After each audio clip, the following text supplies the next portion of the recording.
Hello everyone, Beth with Pearl Treasure Designs here once again with today's challenge collaboration. We're going right into the crafting today, but we will have more to say about our wonderful hosts and co-hosts later on in the video. So let's head to the craft room and see what's cooking. DIY number 1. I am starting to make my first fake dessert, which is going to be a lemon square, and I'm also making lemon cake with topping and lemon slices. So I'm getting ready to make something that I was thinking about, so I'm going to see, you'll see if I get to use these in one of my creations.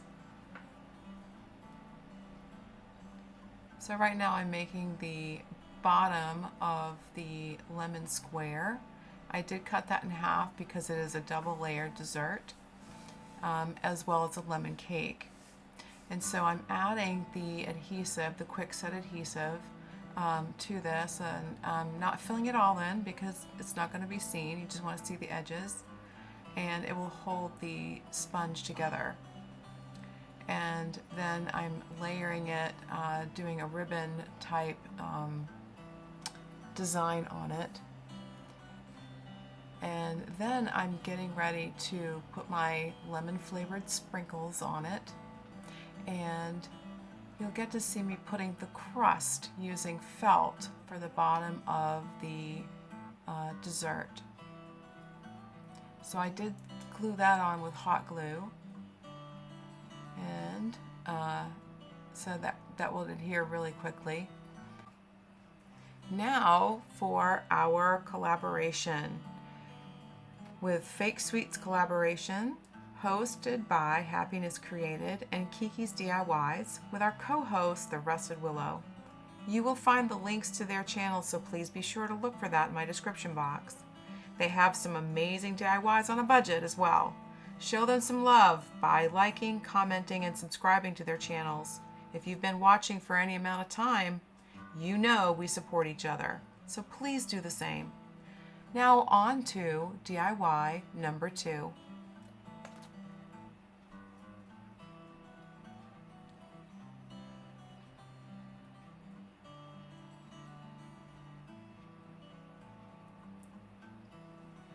Here you'll see me using the adhesive to add the topping layer for the lemon cake. And I decided to use thin layers instead of doubling the sponge up. And I decided also to use a diagonal pattern for the topping, so it would look more like a bakery whipped topping. And now what I'm doing is getting ready to make the ruffle for the crust that I'll put around the underside and outside edge of the cake itself. And I couldn't quite get my hands moving here, so it helped me start the ruffle, but then I ended up having to do it by hand because I just could not maneuver both things at the same time at this moment. So a little dab of hot glue, fold it over, a little dab of hot glue, fold it over until the end.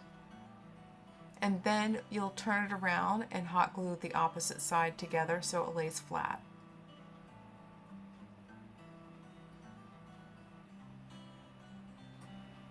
Now you see me using Pebbles brand chalks that I used in scrapbooking. And what I'm doing is I'm adding some color to the top of the ruffle for the crust to make it look more golden or cooked more than the rest of the crust itself to make it look more realistic.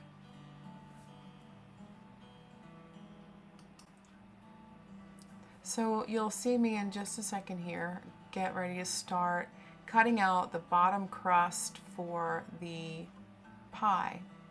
And I measure up and then just outline this piece and cut straight lines, and then that should make my blooper reel.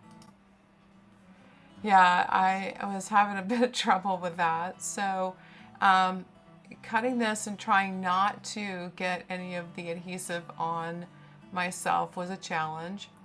And cutting out the bottom crust for the pie. So I adhered it with just hot glue first, and then I added the ruffle. I wanted to make sure that it had a clean line to attach to without tearing it apart or getting my fingers stuck in the adhesive. So the ruffle went on first before I adhered it to the back side of the cake.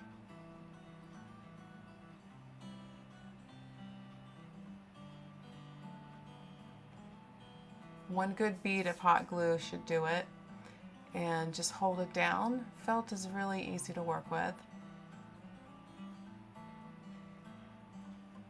So I am using the finger protector because it was pretty hot.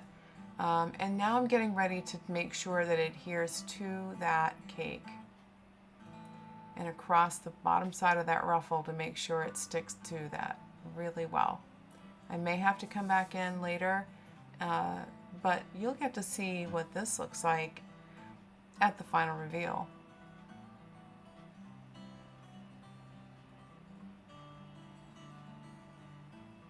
Now I'm getting ready to make some lemon slices. I decided to use the texture of sponge for the rind, and I even went back and double cut them to make sure they were nice and thin. And then clearing my area, I did use hot glue, and I will make like a ripple or V's for the individual slices for the lemon slice, and this technique worked pretty well, even though I ended up having to cut all the way up individual pieces for it to curl. But you'll get to see that and how I do that in just a second.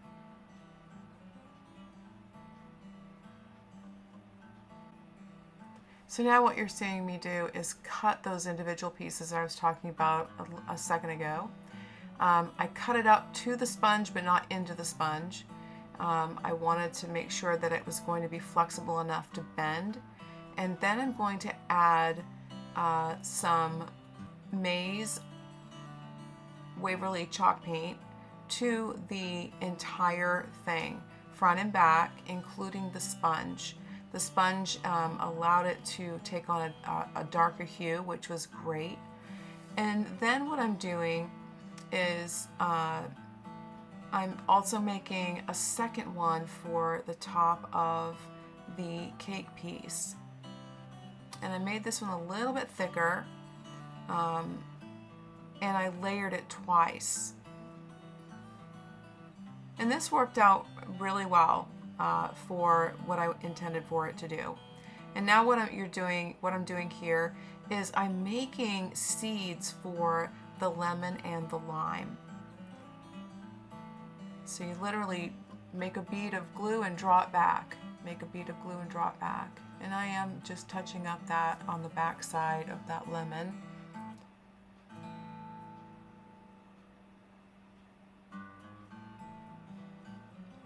And I am using puff paint to cover the seeds.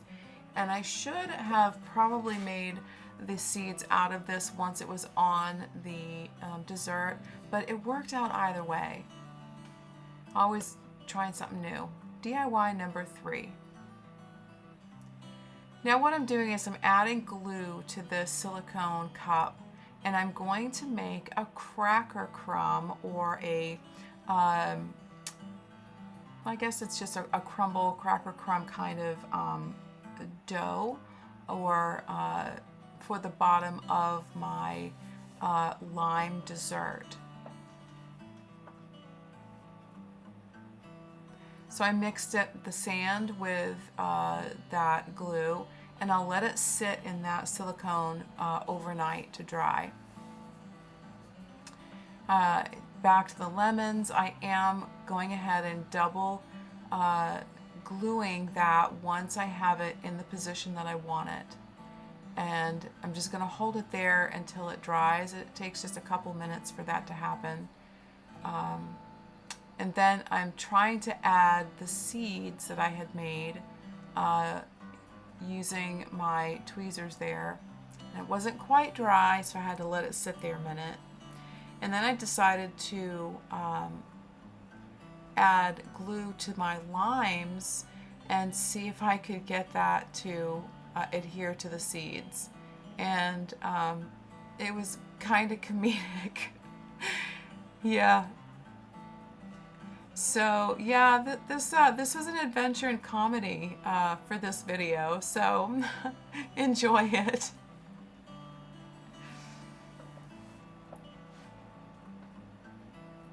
Now moving on to cut pieces for the lime.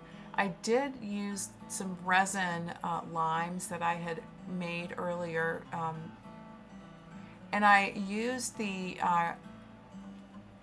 CraftersMart apple green for this lime, and I will also mix it with Waverly chalk paint to get the desired light green that I want for the juicy part of the lime.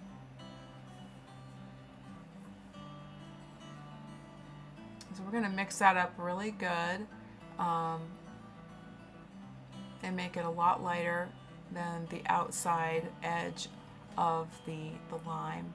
So I did put this in the middle, and just between the middle and the rind, I'm going to darken it up just a little bit to give it a variation in color. And I'll run that also through the lines that are there so you can see the divisions of each of the parts of the lime. Give it a little more depth for that.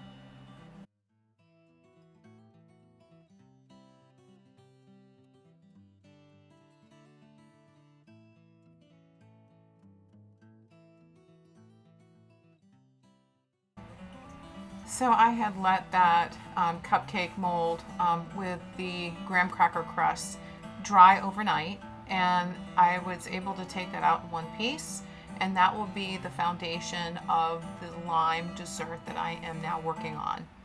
And I'm going to glue that to the graham cracker crust, and then you'll get to see how I put the topping on and decorate this piece.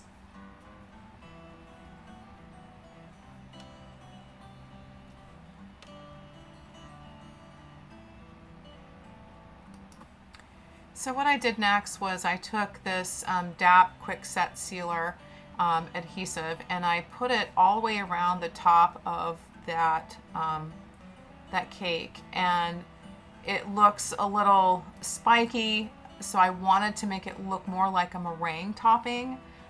So you'll see me take my kitchen fork and work in the spike so it looks more like the little tops of a cooked meringue, okay? And then once I finish this, then I will be putting the toppings on. So I did cut the limes that I had painted yesterday in half so that I could put a centerpiece in this dessert. So we've got the little limes in place, and then what I'm going to do is take some of that, I wasn't happy with that, it was too sticky, so I took some dry sand and made a graham cracker sprinkle over the top of the DIY number 4. What I'm going to do is make a lemon cherry truffle inside a fluted glass. And so what I'm doing is putting the strings of chocolate with my puff paint against the edges of the glass. And sorry about my arm, I was trying to get it in frame and was not successful. But you'll get to see this in just a second, how I did that. So there we go. trying to get the chocolate to stay on the edges of the glass. And then I didn't wait for that to dry, which is okay. And I wanted to put the lemon pieces for that truffle inside the fluted glass. And I do want to get a little bit of a swirl going on inside the glass with the chocolate, so you can see that. And once I was finished with that, you'll see that I took the adhesive again from that to top it off. But on the edges, I did take the puff paint, and I wanted some of that chocolate to come down over the edges of the lip of the glass. So you'll get to see that once my hand is out of the way. That's the joy of working with minis. So once you'll get to see this, then the topping will go on using that adhesive dab. And so there the edges are with the puff paint. And now you put the DAP Quick Sealer adhesive on top. And I'll go over this a couple of times to get the desired height that I want for this dessert.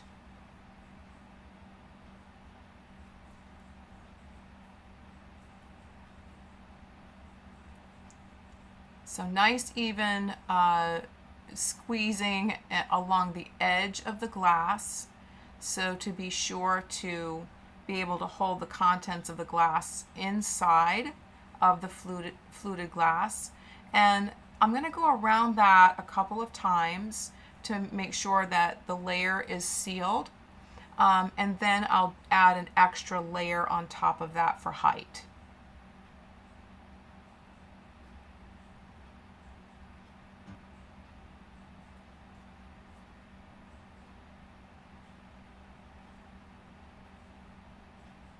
Now what's important here is the nice even squeezing of the tube to make sure that you're not getting too much in one place to make it look odd. So I was really trying to take my time with this. That's the first layer. And then I'm going to add the second layer to fill it out.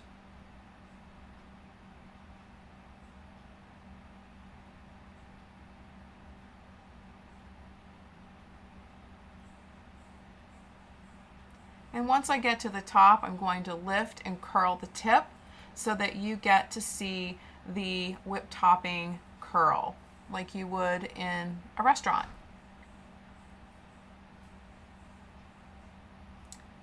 And then you'll get to see this at the final reveal.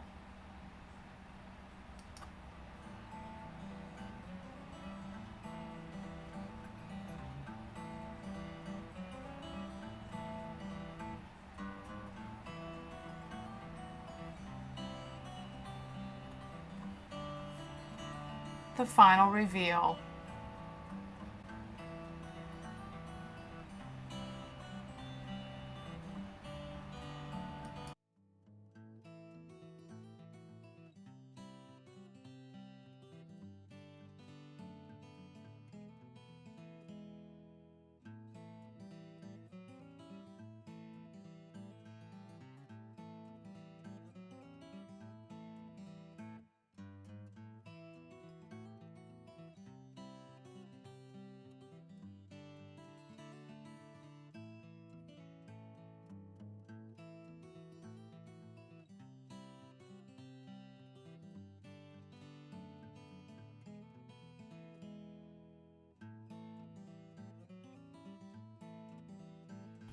Thanks for watching. A big shout out to all my subscribers. If you're not subscribed, it's free. Go ahead and subscribe. Hit that like button and share with all your friends. I really would appreciate that. Now, for all of you that might need spiritual support, please go to pastorbethkelly@gmail.com, or you can also find me at Pastor Beth Kelly at Beth Kelly Podcast on YouTube. Listen, folks, we're all in this together.